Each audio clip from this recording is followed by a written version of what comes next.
Hello and welcome to Recreational Reviews. My name's Carl and this channel is dedicated to reviewing games, movies and TV shows.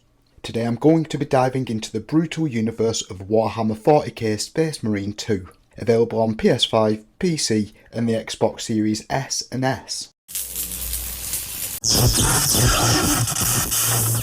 So right off the bat, I'm going to talk about the story.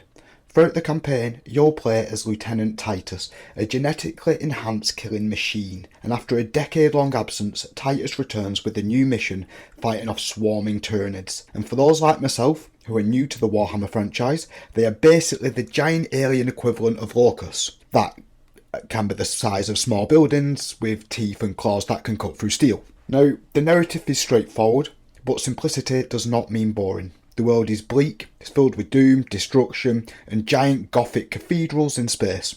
And that atmosphere, my god, you can literally feel the weight of the Imperium on your shoulders with every step Titus takes. Now, the voice acting is on point too. It's gritty, it's deep, serious. But let's be real, you're not just here for the story, you're here for the gameplay. And this is where Space Marine 2 really shines. It's brutal, it's fast, gory, and it's designed to make you feel like an absolute beast. Whether you're wielding a chainsaw sword, cutting through Tyranids like butter, or unleashing righteous fury with a bolter, the combat is sweet. Now, I ain't gonna lie, the executions are gory, and I'm all for it. You can chain together attacks, seamlessly switch between melee and range weapons, and you can truly feel the weight behind each hit. And it's not just button mashing either. There's real weight and strategy to the combat. With the parrying, the dodging system, it almost feels Souls-like at times, and even on normal difficulty, it can be quite a challenge. I have been left fighting for my life on more than a few occasions with minuscule health left, just hoping to get a parry or a finisher to regain some armour.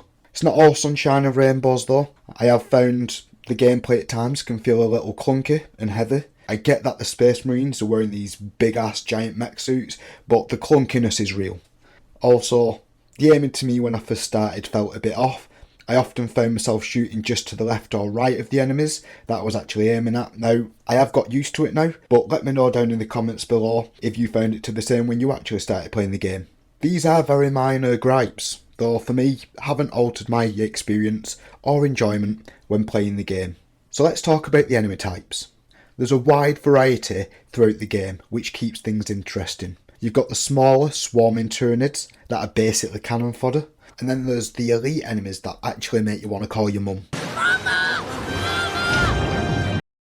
So the game does a great job at ramping up the challenge. It never feels unfair, but it definitely keeps you on your toes. Now, since I played on the Xbox Series S, I'll dive straight into the performance. The game looks solid. Even on the Series S, which isn't the most powerful console out there, the graphics still hold up real well. The environments are dripping with gothic architecture, massive cathedrals, ruined battlefields and eerie alien landscapes. You can see the level of detail they put into the armour, weapons and even the enemies in the game. Sure, it's not the 4K Ultra HD experience I get on the Series X, but honestly, I didn't really feel like I was missing out. The frame rates are pretty stable too, which is a big plus. I've had a few noticeable dips during intense battles, and trust me, things do get hectic, but nothing too bad or game breaking. The Series S may be the budget console, but here it does hold its own. The load times are quick, and while you might get a slight visual downgrade compared to the more powerful hardware, it's hardly a deal breaker. Okay, so on to the multiplayer. While the campaign is the main dish, it's very short and the bulk of the game's replayability comes from the co-op experience. The game offers a solid co-op mod where you can team up with friends, choose a class and customise your Space Marine. There are 6 ops missions which can be played on various difficulties, and in my opinion these games are designed to be played on the hardest setting for the full experience, much like games like World War Z or Aliens Fireteam Elite. With the PvP, I would have liked to have seen more robust PvP mods.